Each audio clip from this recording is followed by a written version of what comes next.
Good evening, everyone. I hope you all are doing well. So, today we are going to learn about simplifying fractions. Now, what do you mean by simplifying a fraction? Writing or reducing a fraction to its simplest form. What is a simplified fraction? A fraction in which there is nothing common between the numerator and the denominator. For example, 1/11, 3/17, 9/14. Is there anything common between 1 and 11? No.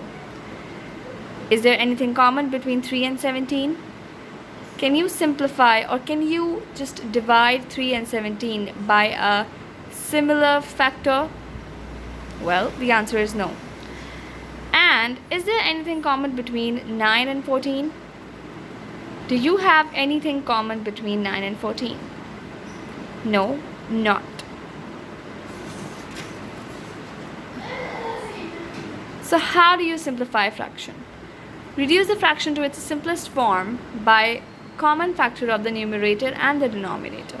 For example, I have 15/75 and 20 thousandths. Now, how do you simplify? Just look at this fraction. Look at the numerator and the denominator. Do you think that there is any number that is common between both of them? For example, we can say 15 has 5 as one of its factors and 75 too has 5 as one of its factors. That is, we can divide both 15 and 75 by 5. Now, let us do some quick calculations. Now, 5 times 3 is 15. That is, if I cancel 15 by 5 or if I divide 15 by 5, I get a 3 in answer. And now let us do the same for 75. Now, how will I divide 75 by 5? I can do that by 5 ones are 5, then 7 minus 5, I have a 2 as a remainder, then I have this 25. Now 5 times 5 is 25, so I have 3/15. Now I can write it over here, 3/15. Now, is it in a simplified form? Not yet. So, do I have anything common between 3 and 15? Yes, I have. That is 3.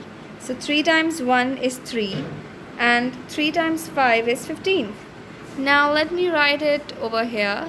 It's 1/15 is the simplified form. Okay, now let us move on to the other example. I have 20 thousandths.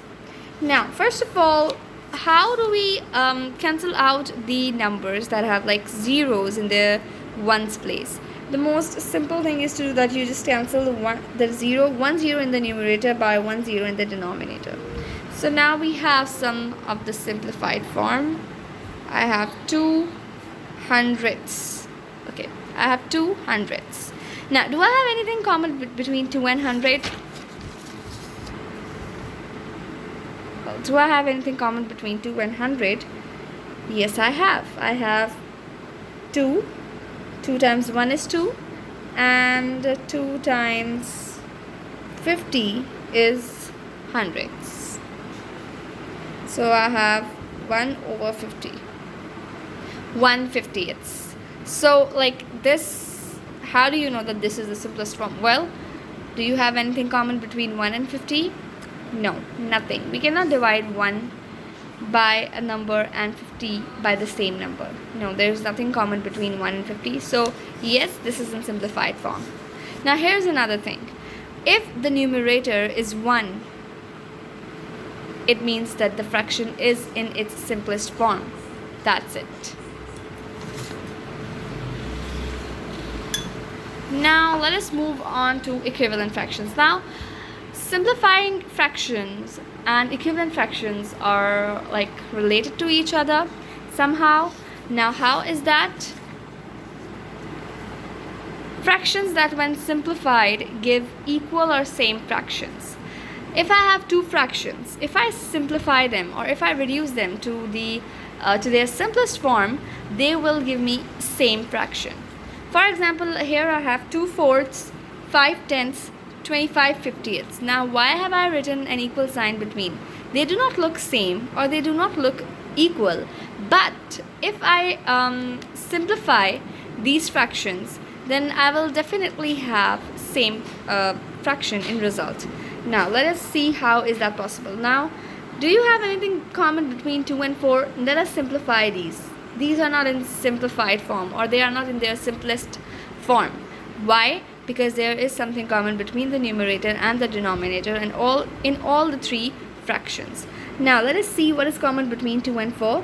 It's 2, definitely. So 2 times 1 is 2 and 2 times 2 is 4. So I have 1/2 over here.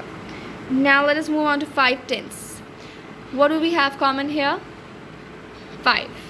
5 times 1 is 5 and 5 times 2 is 5/10. So I have 1/2 again.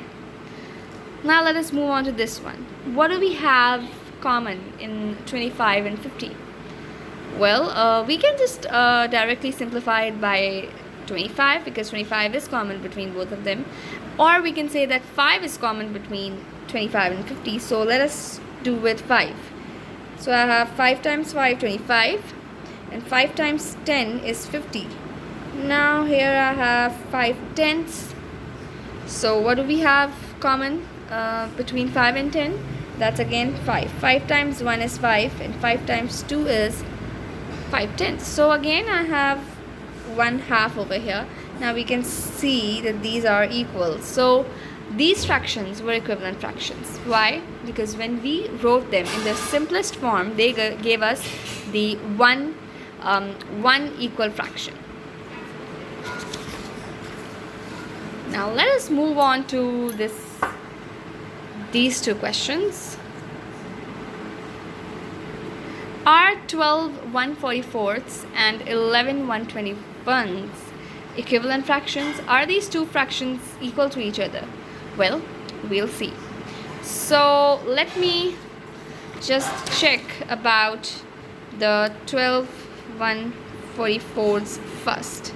What do you have in common between the 12 and the 1/44? Well, we have 12 common between these two. So it's 12 times 1, 12, and 12 times 12 is 1/44. So I have 1/12. Now let us do the same for this one, 11 over 121.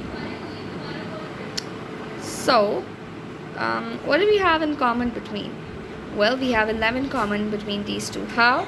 11 times 1 is 11 and 11 times 11 is 121. So we have 1/11. So do we have two equivalent fractions as a result? No. It means that these two fractions were not equivalent. So now let us move on to the last question. Are 15 300ths and 25 500ths equivalent fractions? Let us see. So what do we have in common between 15 and 300? Well, we can start off by 3 maybe. Okay, it's like we have 3 common between these two. So we have 3 times 5, 15, and then we have 3 times 100, 300. Okay, so it's 5 over 500. Now what do we have in common? 5 here. Like 5 times 1 is 5 and 5 times 20 is 100. So we have 1/20. Now why do I keep an equal sign between? Because, like, you know, they are equivalent fractions. Because whatever their ratio, whatever the numerator and the denominator, their fraction or their simplified form will always be the same.